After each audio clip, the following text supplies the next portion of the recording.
Hi everyone, welcome to my channel. My name is Ethan, and I'm an embryologist living and working in North America. My team and I help couples from both US and Canada with IVF and surrogacy.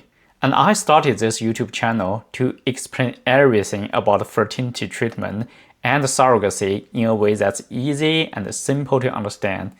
Whether you're planning to do IVF in your own country or somewhere overseas, I hope this channel helped make your journey smoother, easier, and less stressful. Let me tell you a little bit about my background. I worked in different cities in North America. My job, the embryologist, is one of the most behind-the-scenes roles in the entire IVF process. Why? Because we work in the embryo lab, where access is tightly controlled, and where we handle the earliest stage of human life, from fertilization all the way to the day 5 or day 6 blastocyst stage. A lot of IVF patients build deep friendships with their doctors and nurses, even lifelong bonds. But will we feel ever meet or talk to the embryologist? And that makes sense. We are usually in the lab, wearing surgical scrubs, away from the public. I once had a friend introduce me to a woman who had gone through 6 egg retrievals over 5 years. I was the first embryologist she had ever met.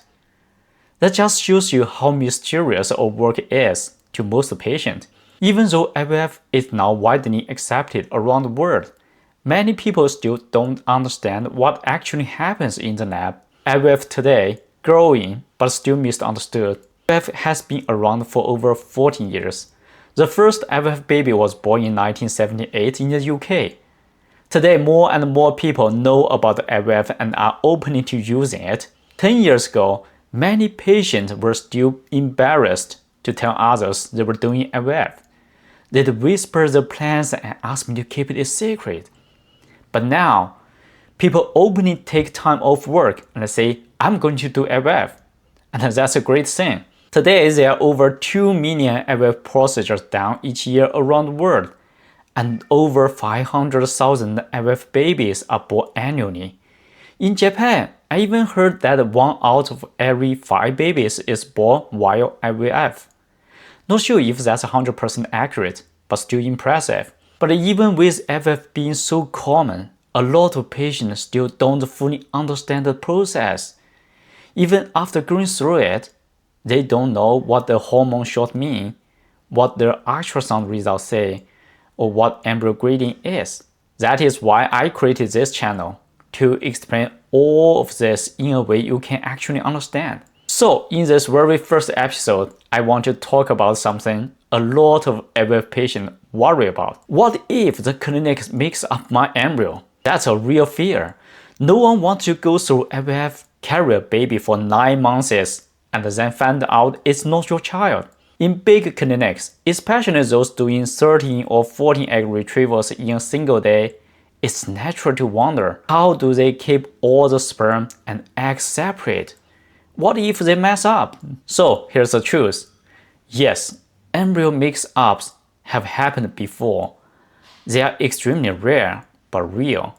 However, out of 2 million IVF cycles done each year, the chance of this happening is very, very low. And responsible professional IVF clinics have strict systems in place to prevent this kind of accident. So let's talk about how clinics keep embryos safe and separate. Most experienced IVF labs follow a system called the double witness protocol. Here's what that means. For every major step, fertilization, embryo transfer, embryo freezing, 2 embryologists are involved. One does the work, the other watches closely to verify everything is correct. They check the patient's name, the label, the ID numbers, everything. This is the most widely used method around the world to prevent errors. Some labs also use barcode system or electronic witnessing tools. Every sample, sperm, eggs, embryos, has a barcode. And scanners are used before each step to confirm it's the right person's material. There are many such tools on the market. But honestly, the good old-fashioned two set of eyes method is still the most trusted. And what happens if a mistake is made? Even in rare cases where an error happens, most clinics catch it very quickly, often within minutes or hours. For example, in 2010 in Hong Kong, a new embryologist accidentally transferred patient B's embryo into patient A. But within 30 minutes, the lab realized the mistake, told both patients, and took action to prevent further issues. Why was the mistake caught so quickly? Because patient B was still waiting for the transfer.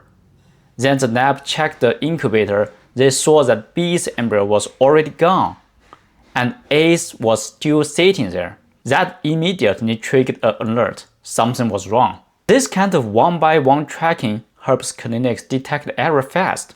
That's why it's extremely rare for mix-up to go unnoticed until after the baby is born. Are you still worried? So there's what you can do.